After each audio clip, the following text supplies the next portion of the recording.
In vandag se video kyk ons na nog 'n belangrike les vanuit die Bosniese oorlog en die Bosniese volksmoord van die 1990s.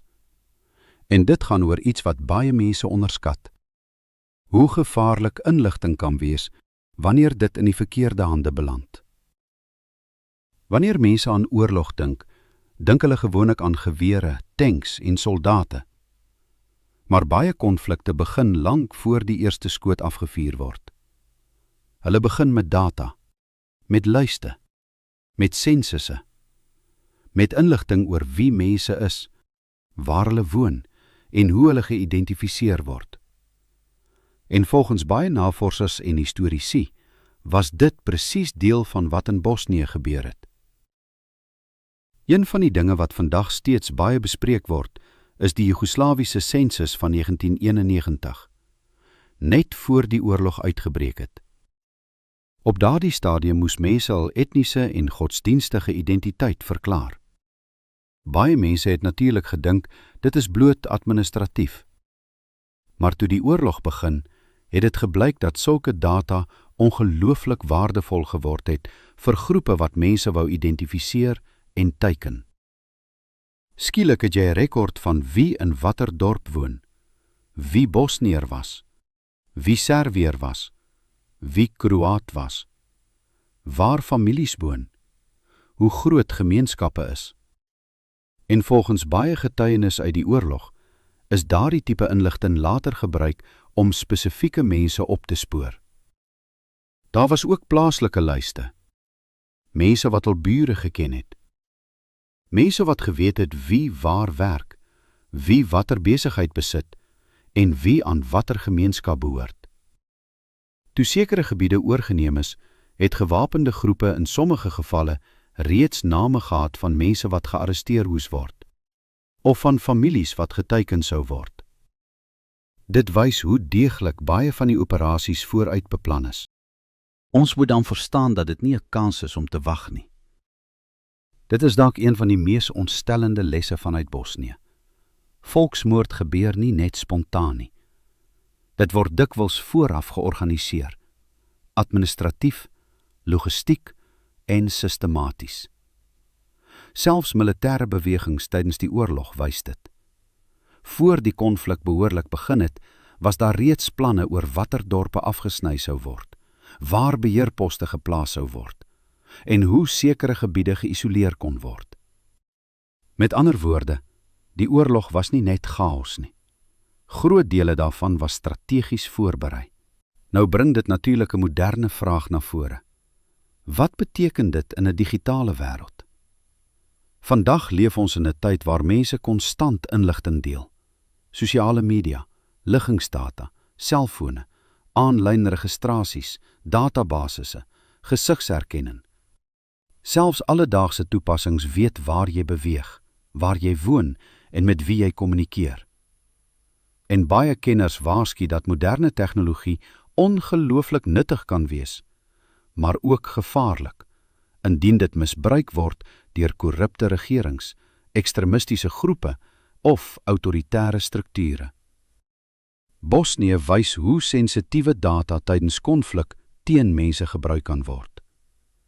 Dit beteken natuurlik nie elke sensus of databasis lei tot geweld nie. In normale demokratiese samelewings word data meestal vir beplanning, infrastruktuur en openbare dienste gebruik.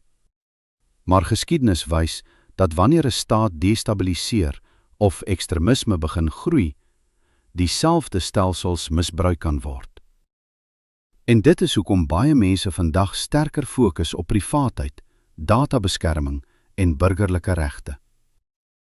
Vanuit 'n Suid-Afrikaanse perspektief raak hierdie gesprek vir baie mense emosioneel, omdat daar reeds groot wantroue bestaan teenoor staatsinstellings, korrupsie en swak bestuur. Suid-Afrika het ernstige probleme met misdaad, politieke spanning en institusionele verval in sekere sektore.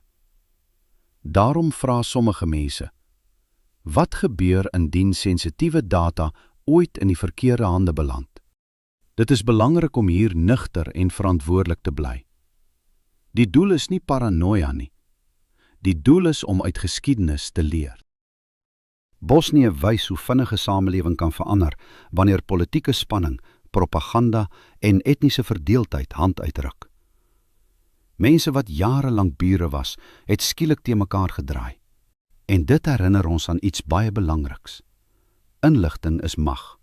Wanneer jy groot hoeveelhede data sentraliseer, waar mense woon, hoeveel mense in 'n area is, hoe gemeenskappe saamgestel is, skep dit potensieel risiko's indien 'n land ooit in ernstige konflik verval. Dit is hoekom baie mense vandag meer versigtig raak oor hoeveel persoonlike inligting hulle aanlyn plaas.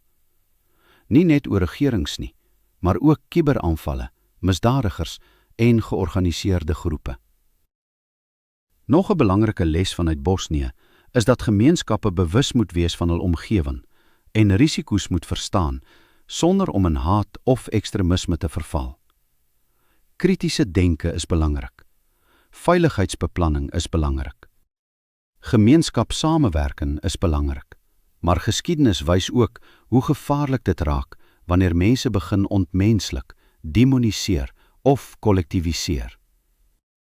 Dr. Gregory Stanton van Genocide Watch het juis gewaarsku dat die vroeë stadiums van volksmoord dikwels begin met klassifikasie, propaganda en identifisering van groepe. Met ander woorde, die gevaar begin lank voor massamoorde. Dit begin wanneer mense in kategorieë verdeel word, wanneer databronne opgebou word, wanneer politieke spanning doelbewus aangehits word.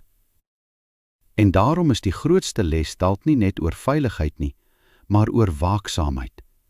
Waaksaamheid teen haat, waaksaamheid teen propaganda, waaksaamheid teen korrupsie en magsmisbruik. En ook waaksaamheid oor hoeveel beheer enige regering, instelling of organisasie oor burgers se persoonlike data behoort te hê. Bosnië herinner ons dat beskawing broser is as wat mense dink, en dat die verantwoordelike beskerming van vryheid, privaatheid en menswaardigheid nooit vanselfsprekend aanvaar moet word nie. Mag ons daarom nie net uit geskiedenis leer met vrees nie, maar met wysheid. Die Bybel herinner ons in Efesiërs 5 vers 15, pas dan op hoe julle wandel, nie as onwyse nie, maar as wyse mense. Mag ons waaksaam bly, maar ook menslik, standvastig, maar sonder haat. En mag ons altyd onthou dat waarheid, verantwoordelikheid en geloof die fondasie bly van 'n volk wat deur moeilike tye wil staande bly.